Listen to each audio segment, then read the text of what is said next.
Okay, welcome. I'd like to call this meeting to order. This is a special meeting of the Gainesville City Commission, and there's only one item on the agenda, which is to receive the CAFR report. So with that, I will recognize the city manager. Thank you, Mr. Mayor. I'm sorry. We need to adopt the agenda. Is there a motion to adopt the agenda? Second. Okay, motion by Commissioner Ward, second by Commissioner Santos.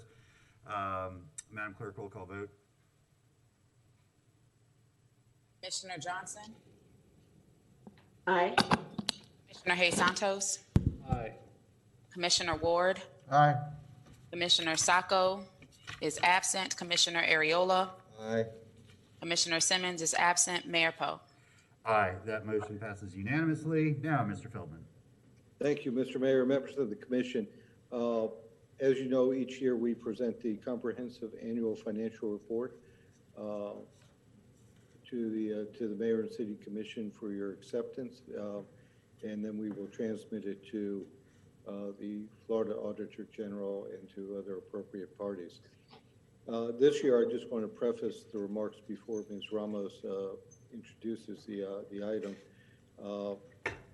Our Budget and Finance Department, I think, did a great job working with our partners at Purvis and Gray to produce this document this year. In the past, as you know, we've gotten hit a few times for the lateness of this product. Now it's on time. Next year will be even earlier. It's a much improved document, and I think kudos goes out to the entire Budget and Finance team, as well as our independent auditors at Purvis and Gray and all the other support staff in the city from the other charters that helped make this possible, including the work of the city auditor on making sure we kept on track on this. I will just preface that we are still grossly understaffed at Budget and Finance, and I know it's going to be a tight year, but this will be one of the years that I look at staffing us up appropriately so that we can continue to effectuate some of the issues that you will see in this report that Purvis and Gray will talk about in their remarks. So with that, I'll turn it over to Ms. Ramos to introduce this item and then let you hear from our independent auditors. Okay, welcome, Ms. Ramos. Good afternoon, Mayor and Commissioners. Cynthia Ramos, Finance Director. So Section 218.39 of Florida statutes requires the City of Gainesville publish within 9 months of the close of the fiscal year a complete set of financial statements presented in conformity with accounting principles generally accepted in the United States of America. The city is also required to undergo an annual single audit performed under the provisions of the United States Office of Management and Budget Uniform Guidance in Chapter 10.550, Rules of the Auditor General, State of Florida. We have completed our annual financial audit that covers the financial reporting period for fiscal year 2020 that ended on September 30th, 2020. The report was prepared by the Budget and Finance Department and then audited by an independent firm of licensed certified public accountants according to the City Code of Ordinances, Chapter 2, Article 6, Section 2-433. I do want to take a moment to thank all of the community builders from the various city departments that provided information or worked directly on the annual report. This is the first time in 3 fiscal years that we have published this report at least 60 days before the state requirement.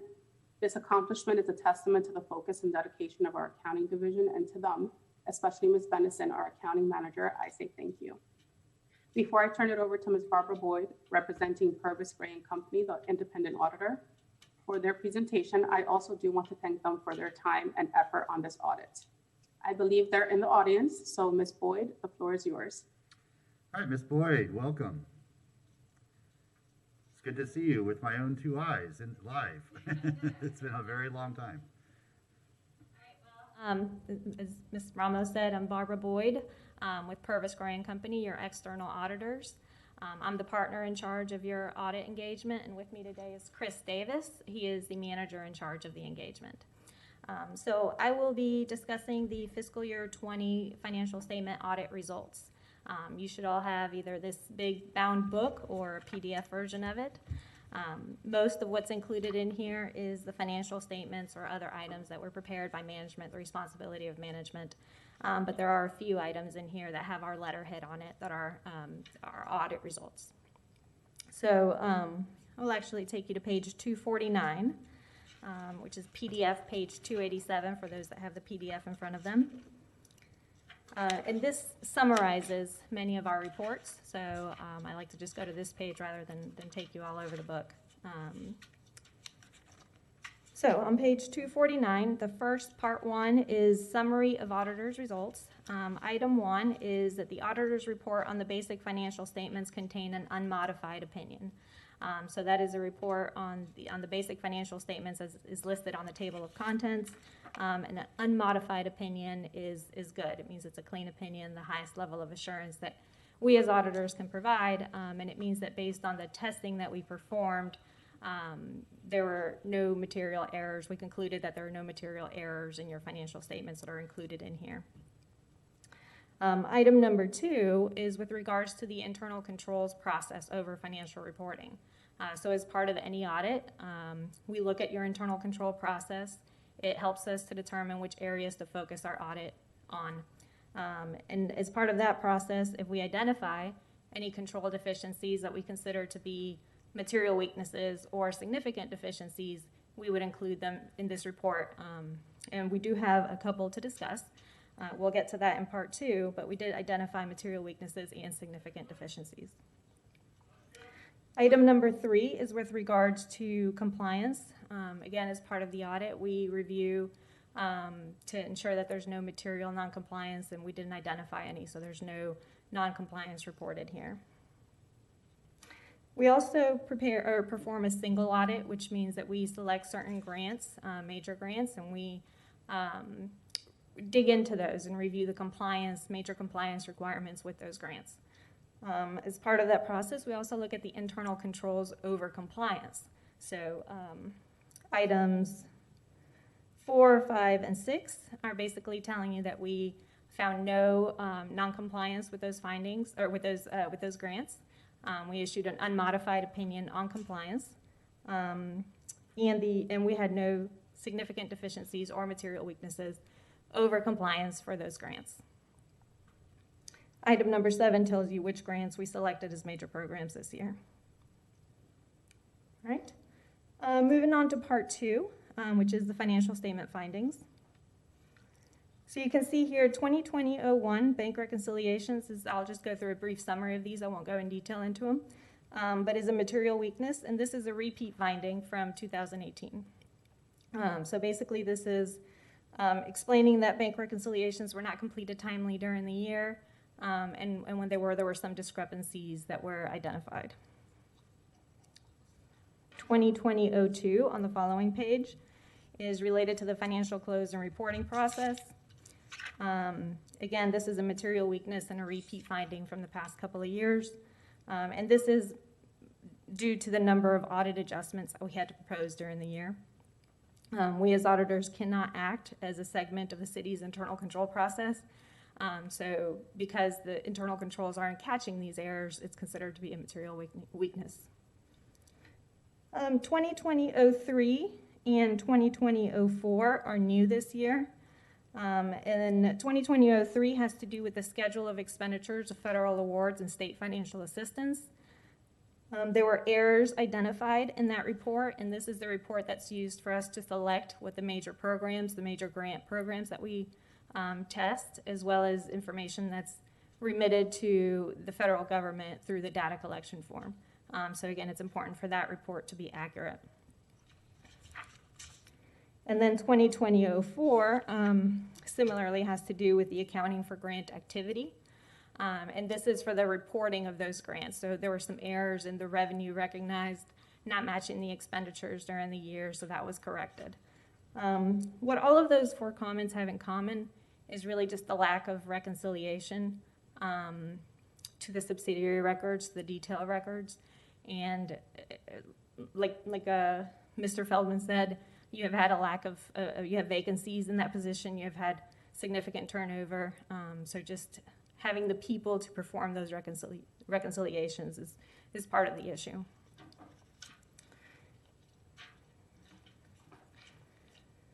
Moving on to page 252, the next letter is a management letter that's issued in accordance with the rules of the Auditor General. And this letter, among other things, includes any other findings or recommendations that didn't rise to the level of a significant deficiency or a material weakness, but we still consider them important enough to include and communicate to you. So on page 253, item 2020-05, segregation of duties. This is a repeat finding from 2018 and 2019. And it's basically saying that there are some segregation from lack of segregation of incompatible duties in a couple of your systems, in the payroll system and journal entry process. There are mitigating controls. There's still a review process in place, but that review process is considered a detection control or a detective control rather than a preventive control. So best practice would be a preventive control. And then a new one this year is the building permit revenue reconciliation. And you basically have a separate system where you collect the building permit and record building permits, and that system doesn't interface with your current ERP. So our recommendation for that, that's very common throughout the state, but our recommendation for that is that there be a reconciliation of the two, just to ensure that you have properly accounted for all the revenue, all the building permits. So that's it in the big bound book. You do have another stapled letter. So this letter is just, it includes communication with those charged with governance, certain communications that we're required to include here. I won't go through it all in detail. This is just to inform you that there are significant accounting estimates inherent in the financial statements. It's not all black and white. There are some corrected and uncorrected misstatements that are listed here in the back pages. So a number of those were audit adjustments that we proposed are any material audit adjustments we're required to communicate to you. And that concludes my presentation on the financial statements. I do also want to say thank you to your team. Ms. Ramos and Ms. Benison in particular, I've dealt with a lot over the past 6 months. They've been very open with communication, have provided us everything that we have requested. Going through an audit is not a fun and easy process, so thank you. All right, well, thank you very much, Ms. Boyd. I appreciate all your work on this and for being here this evening. And so I think first, let me turn to management, if there's anything you wanted to add in response to the CAFR that was just presented. Mayor, Commissioners, I just again want to echo, we are not in disagreement with any of the conclusions that Purvis Gray has made, but I do attribute majority of the issues to staffing, and that will be something that we ask you to address in the upcoming budget as we try to put the right number of community builders in place to handle the issues such as segregation of duties and bank reconciliation. Okay, very good, thank you. Turn over to the commission, Commissioner Santos. Thank you, Mayor. I just want to say thank you to the city manager, the rest of our city, our director of finance, and Purvis and Gray for getting this done. We can actually get it in on time. That's a thing that we've had trouble with, and I'm very glad that we were able to do that this time. Thank you all very much for the hard work. We need to continue that moving forward in the future years. Thank you, Mayor. I can tell you it was a much different feeling this year than the past couple of years. We weren't running the gauntlet, so to speak. We're interested in putting a motion on the floor so we can move to public comment. It's basically to accept the CAFR and management Move letters. that we accept the CAFR. Submit it. Okay, motion and a second that we accept the CAFR and management letters. Commissioner Santos made the motion. Commissioner Ward seconded. Commissioner Ariola. Yes, thank you, Mr. Mayor. I'd like to hear from management, and if we could get our other charter officers to weigh in if it's appropriate. I want to make sure that we follow up on these recommendations and that it be done so in a timely manner. For me, I'm not simply satisfied to hear that it's going to be handled in the budget year. I want to know that that these will be handled in a due diligent process, and if they're not handled on certain scheduled timelines, that there will be recourse for addressing those issues. Okay, Mr. Philbin? So if the commission would like us to, I'm certainly fine with bringing a budget amendment. We will have to identify the funds for a reoccurring expenditure, but we can certainly allocate new positions in advance of the budget. On there, typically we don't do that for recurring, but if that's the desire of the commission, I'm fine with developing that and bringing it forward as part of your next budget amendment. I think I understand that point. I think the point that I'm trying to make here is some of these issues had to deal with internal controls. Some of these issues had to deal with process issues, not simply just staffing. And I understand that I completely understand they're related. But from my position as a city commissioner, I have to ensure that you all are going to follow up with these in a timely manner so that we can get these all addressed, because it gives me consternation. It gives me consternation as well, but while it may be looked at as a process, we can't run the process without the people. That's the critical thing, and we have not increased staffing to the level that we need to in there in order to have people to actually do the internal controls and the making sure that we're doing the prevention, as Ms. Boyd said, instead of the detection. It all takes community builders with time. I can appreciate that, and I am grateful that you all are taking this seriously. I hope you can tell that is going to be the tone of this commission, and so my expectation will be, in addition to that staffing, we're also going to have a step-by-step transparent plan for how that plan is going to make sure that we are building upon the apparent success of this year. That's all I'm suggesting. Understood. Okay, very good. Ms. Bigby? Thank you, Mayor, Commissioners. I just wanted to mention that we've been monitoring management's progress over the last few months, and we believe they're ready for an audit of financial reporting controls. So we do have an audit on the audit plan for August. So we will let you know the results of the internal control environment, and we appreciate your support of supporting their staffing up.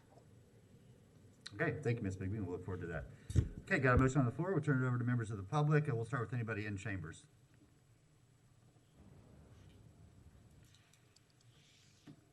Welcome.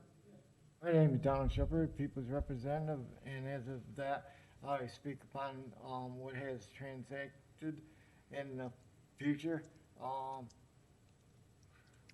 As I mentioned before, the budget not being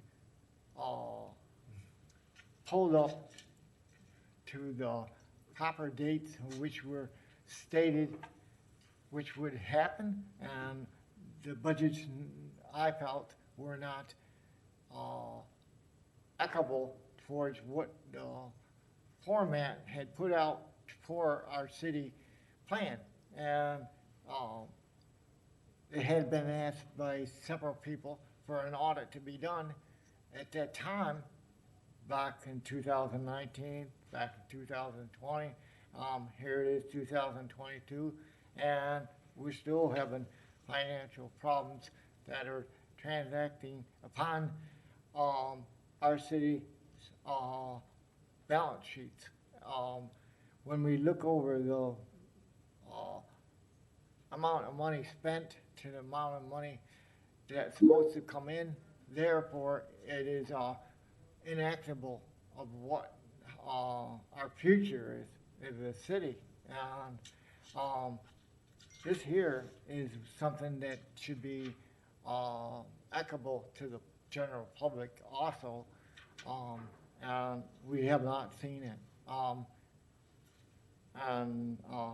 So I ask again for an audit to be done in 2021 so that the budget that we do in October is even, and at the end of the year, there is not nothing left to the next former mayor coming, or the present mayor to come, so that he has a fresh sheet to start out with, and not all these bills to adding up on his time instead of the prior mayor's time or commission.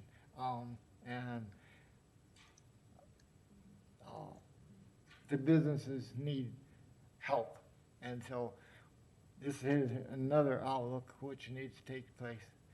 Thank you very much. Hey, thank you.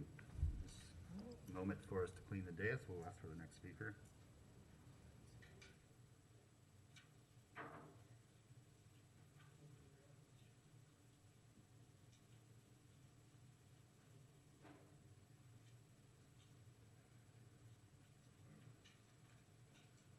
Good afternoon, Mayor, Commissioners, Nathan Scott. So again, I think with respect to the item before the commission, as Mr. Feldman, city manager, said, historically, you've not submitted the report on time. Now, this year it is being submitted on time, and hopefully it'll be submitted earlier next year. So again, I think that's important. With respect to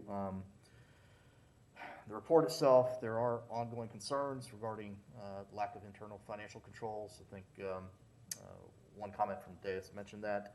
I think Ms. Bigsby is on it, but it's almost like we're waiting to do an audit until they can fix the problems.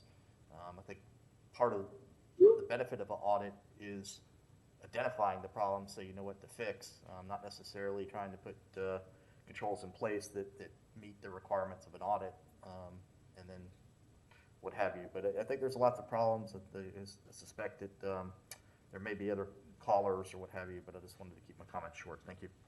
Thank you. Next speaker, please. Anybody else in the chambers wish to make any comments? Can I get you to pull your mask up, please? Yeah, thank you. You don't want to speak, Mr. O'Brien? No. Okay, this is your opportunity. All right.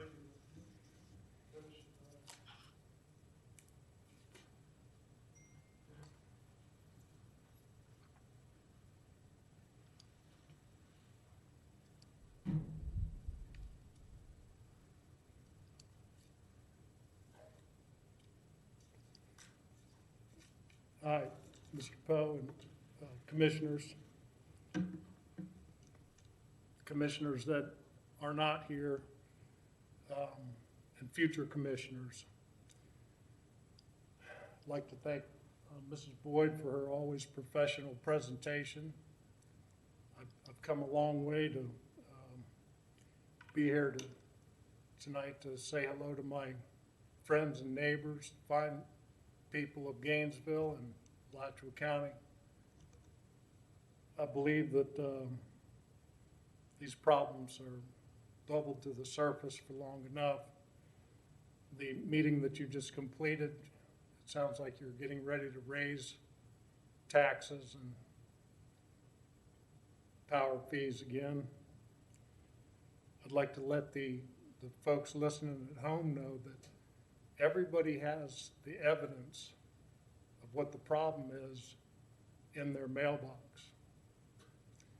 Everyone in the GRU service area has a power bill, and they can see how you've passed off the cost of your failed project to the residents of this fine city.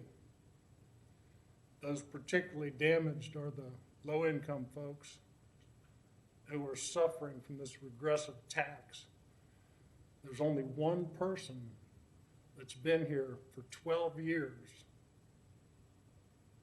the conductor of this slow-moving train wreck.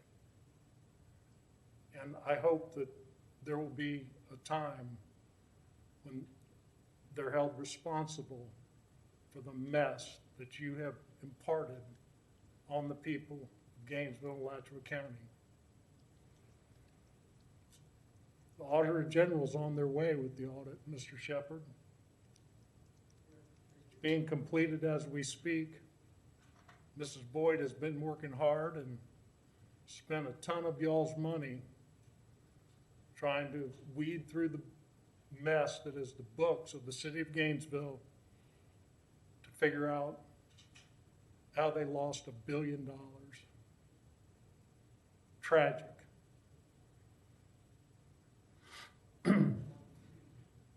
Ms. Ramos, you signed the letter along with Mr. Feldman.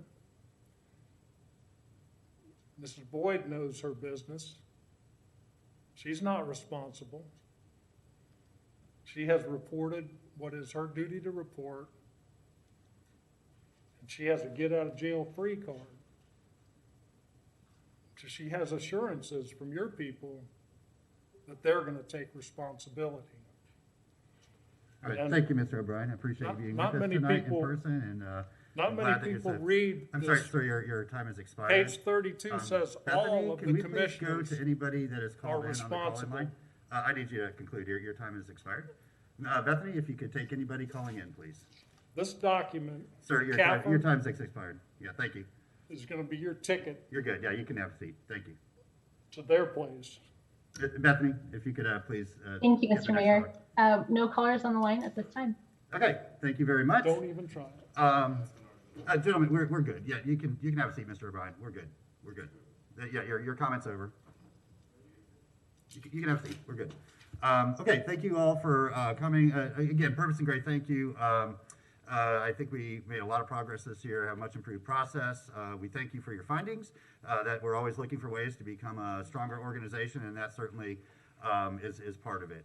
We look forward to working with Ms. Bigby on the internal controls portion, and I think it bears a future discussion whether we want to authorize a budget amendment to try to hire these positions sooner than later, and I'm going to defer to the city manager and finance director to kind of weigh the pros and cons of that. So with that, Madam Clerk, we'll move to a roll call vote. Commissioner Johnson, Aye. Commissioner Ward, Aye. Commissioner Hayes Santos, Aye. Commissioner Ariola, Aye. Commissioner Simmons, and Commissioner Sacco are absent. Mayor Poe. Aye, that motion passes 5-0 with Simmons and Sacco absent. Thank you all. We appreciate it, and we will get out of here in time for Plan Board. This meeting is adjourned.